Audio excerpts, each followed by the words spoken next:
할렐루야. 더드림교회 온라인 가정예배에 나오신 모든 성도님들 한 분 한 분을 주의 이름으로 환영하고 축복합니다.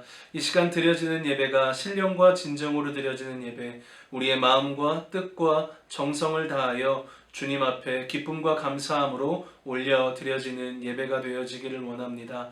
그리하여서 주님께서 주시는 참된 기쁨과 감사함으로 이번 한 주도 주님과 동행함으로 승리하는 삶이 되기를 주의 이름으로 소망하고 축복합니다. 그럼 찬송가 455장 주님의 마음을 본받는 자 찬양 드리시면서요, 10월 첫째 주 더드림교회 온라인 가정예배 시작하도록 하겠습니다.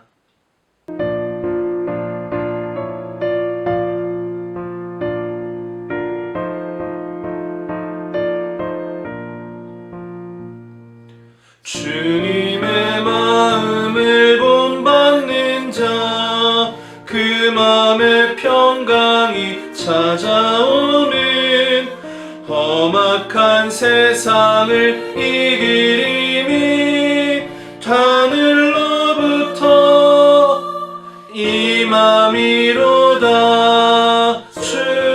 주님의 마음 본받아 살면서 그 거룩하심 나도 이루리. 주 모습 내 눈에 안 보여도 그 음성 내 귀에 안 들려도 내 영혼 날마다 주를 만나 신령한 말씀 늘 배우도다. 주님의 마음 본받아 살면서 그 거룩하심 나도 이루리. 가는 길 거칠고 험하여도 내 맘에 불평이 없어지는 십자가 고난을 이겨내신 주님의 마음 본받음이라. 주님의 마음 본받아 살면서 그 거룩하심 나도 이루리. 주 예수 세상에 다시 오실 그날엔 무성도 변화하여 주님의 빛나는 그 영상을 다 함께 보며 주 찬양하리. 주님의 마음 본받아 살면서 그 거룩하심 나도 이루리. 아멘. 오늘 우리에게 주시는 하나님의 말씀은 구약성경 사무엘하 13장 15절로부터 22절까지의 말씀입니다. 사무엘하 13장 15절로부터 22절까지의 말씀입니다. 제13장. 그리하고 암논이 그를 심히 미워하니 이제 미워하는 미움이 전에 사랑하던 사랑보다 더한지라. 암논이 그에게 이르되 일어나 가라. 옳지 아니하다. 나를 쫓아보내는 이 큰 악은 아까 내게 행한 그 악보다 더하다. 암논이 그를 듣지 아니하고 그가 부리는 종을 불러 이르되 이 계집을 내게서 이제 내보내고 곧 문빗장을 찌르라. 암논의 하인이 그를 끌어내고 곧 문빗장을 치르니라. 다말이 채색 옷을 입었으니 출가하지 아니한 공주는 이런 옷으로 단장하는 법이라. 다말이 재를 자기의 머리에 덮어쓰고 그의 채색 옷을 찢고 손을 머리 위에 얹고 가서 크게 울부짖으니라. 그의 오라버니 압살롬이 그에게 이르되 내 오라버니 암논이 너와 함께 있었느냐? 그러나 그는 내 오라버니. 누이야, 지금은 잠잠히 있고 이것으로 말미암아 근심하지 말라. 이에 다말이 그의 오라버니 압살롬의 집에 있어 처량하게 지내니라. 다윗 왕이 이 모든 일을 듣고 심히 노하니라. 압살롬은 암논이 그의 누이 다말을 욕되게 하였으므로 그를 미워하여 암논에 대하여 잘잘못을 압살롬이 말하지 아니하니라. 우리 스스로를 그리스도인이라고 부르기 이전에 모든 사람은 하나님의 형상을 닮은 귀한 존재입니다. 다만 그것을 아는 사람과 모르는 사람만이 존재할 뿐입니다.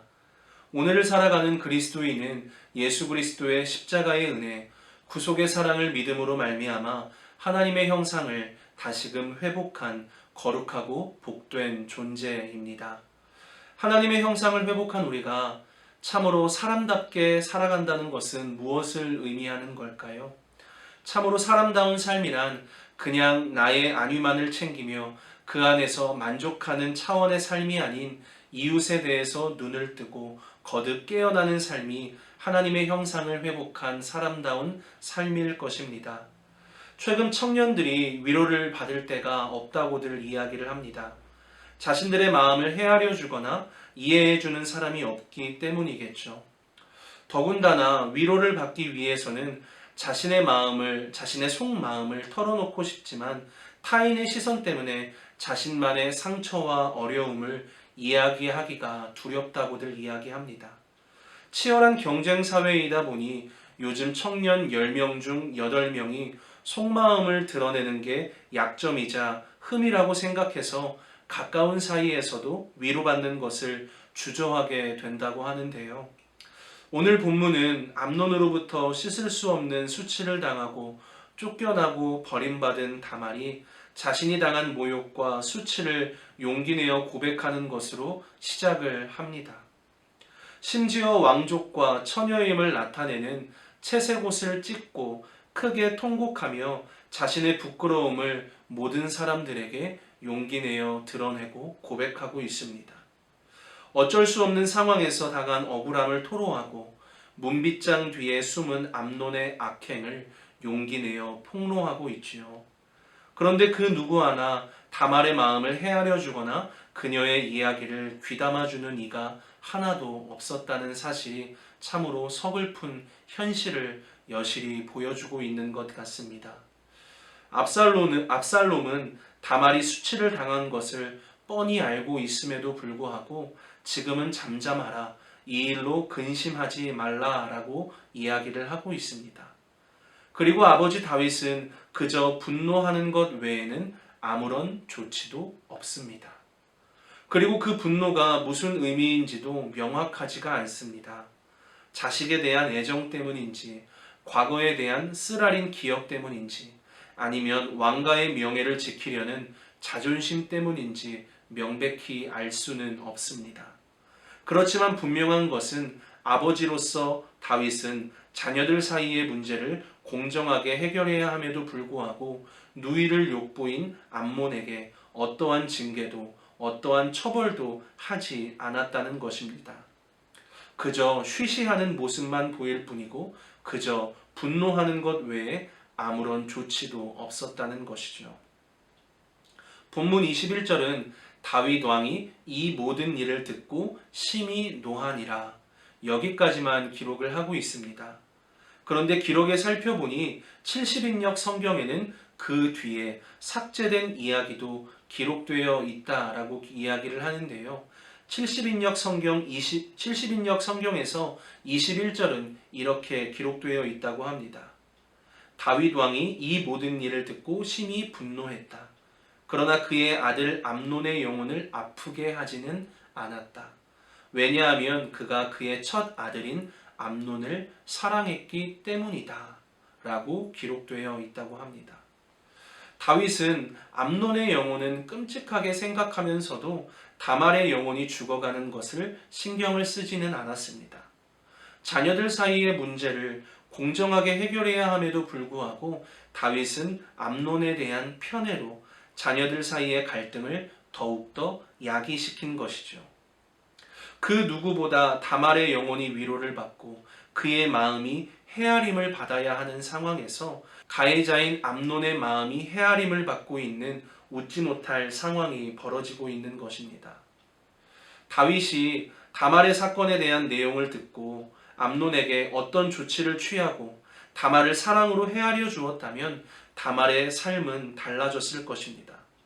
압살롬이 다말에게 잠잠하고 근심하지 말라라고 말하지 않았다면, 그리고 그녀의 이야기에 진심으로 반응하고 그녀의 마음을 헤아렸다면 그녀의 삶은 달라졌을 것입니다. 암논이 진심으로 다말을 사랑하고 그녀의 삶을 끝까지 책임졌다면 그녀의 삶은 분명히 달라졌을 것입니다.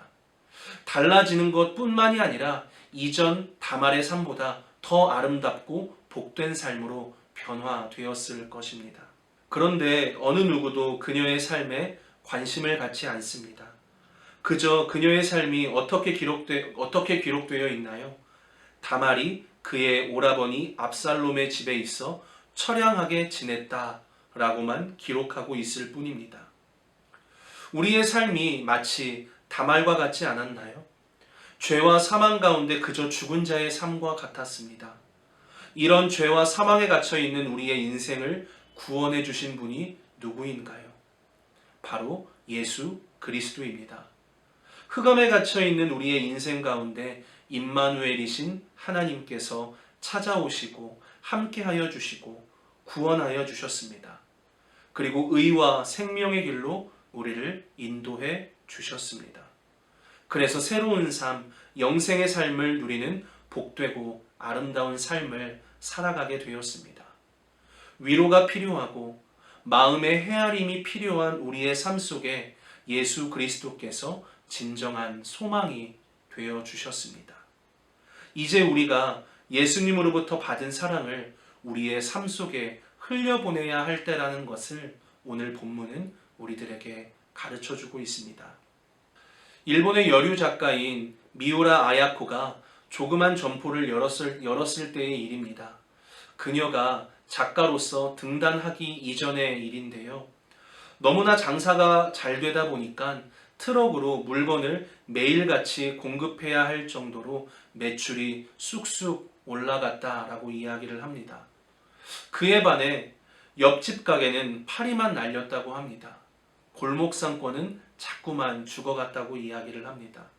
그때 미우라 아야코가 남편에게 솔직한 심정을 털어놓게 되는데요. 그녀의 이야기가 이러했습니다. 우리 가게가 잘 되고 보니 이웃 가게들이 문을 닫을 지경이에요. 이건 우리의 바라는 바가 아니잖아요. 남편은 미우라 아야코를 자랑스러워했습니다. 이후 그녀는 가게의 규모를 축소하고 손님이 오면 이웃 가게로 보내주고는 했습니다. 그 결과 시간이 남게 되었고 평소 관심이 있었던 글을 본격적으로 쓰기 시작하는데요. 그 글이 바로 아주 유명한 빙점이라고 하는 소설이었습니다. 그녀는 이 소설을 통해 신문에 응모하여 당선되었고 가게에서 버는 돈보다 몇백 배의 부와 명예를 얻었으니 그것은 그녀의 빛나는 헤아림과 배려 덕분이었을 것입니다. 빙점이라고 하는 소설로 그녀가 부와 명예를 얻었다는 것에 초점을 맞추고 있는 것이 아니라 상점을 운영할 때 이웃에 대한 헤아림과 배려의 마음을 기억했으면 좋겠습니다. 이러한 이웃에 대한 마음의 헤아림과 배려는 사소한 관심에서 출발한다는 것입니다. 역지사지의 자세로 상대방의 입장을 헤아리다 보면 배려의 싹이 탄생하는 것입니다. 배려는 거창하지 않은 것 같습니다. 우리의 작은 배려가 세상을 행복하게 만들고 아름답게 가꾸어 가는 것입니다. 우리의 삶이 미우라 아야코와 같은 복되고 아름다운 삶이 되었으면 좋겠습니다. 그것은 우리가 예수 그리스도께 받은 사랑이 있기 때문입니다. 예수님께서 우리의 삶 가운데 찾아와 주셨고 함께 해주셨고 그리스도의 대속의 은혜, 십자가의 사랑으로 말미암아 죄와 사망으로부터 살아가던 우리의 인생이 의와 생명의 길로 인도함을 받았기 때문입니다. 오늘 나는 누구의 삶을 헤아려 주고 누구의 마음을 따뜻하게 받아주며 환대해주면 좋을까요? 이번 한 주 우리의 삶이 그리스도의 사랑을 흘려보내는 복되고 아름다운 거룩한 삶이 되기를 주님의 이름으로 소망합니다. 기도하겠습니다. 은혜와 사랑이 충만하신 아버지 하나님, 참으로 감사를 드립니다. 참으로 위로가 필요한 시대, 따뜻한 마음이 필요한 시대를 살아가고 있습니다. 그리스도 예수께서 우리의 삶 가운데 찾아와 주시고 함께 해주시며 우리의 마음을 헤아려 주셨습니다. 그리고 무엇보다도 십자가에서 흘리신 보혈의 피로 말미암아 우리가 하나님의 자녀 되었습니다. 아버지 하나님, 아버지께로부터 받은 그 귀하고 복된 십자가의 사랑을 우리의 삶 속에 흘려보내는 거룩하고 복된 믿음의 삶이 되기를 원합니다. 그저 입술로만 주님을 믿고 따른다는 것이 아니라 우리의 삶으로 그리스도의 사랑을 흘려보내는 아름답고 복된 삶이 되기를 원하오니 아버지 하나님, 우리의 생각과 마음과 또 걸음걸음을 주장하시고 지켜 주시옵소서. 이번 한 주도 우리 주 예수 그리스도의 은혜와 사랑 속에서 주님과 동행하는 아름다운 삶이 되기를 원합니다. 아버지 하나님, 인도하여 주시옵소서. 감사 찬양 올려드리며 우리를 죄와 사망에서 구원하신 예수 그리스도의 이름으로 기도합니다. 아멘. 하늘에 계신 우리 아버지, 아버지의 이름을 거룩하게 하시며 아버지의 나라가 오게 하시며 아버지의 뜻이 하늘에서와 같이 땅에서도 이루어지게 하소서. 오늘 우리에게 일용할 양식을 주시고 우리가 우리에게 잘못한 사람을 용서해 준 것 같이 우리 죄를 용서하여 주시고 우리를 시험에 빠지지 않게 하시고 악에서 구하소서. 나라와 권능과 영광이 영원히 아버지의 것입니다. 아멘.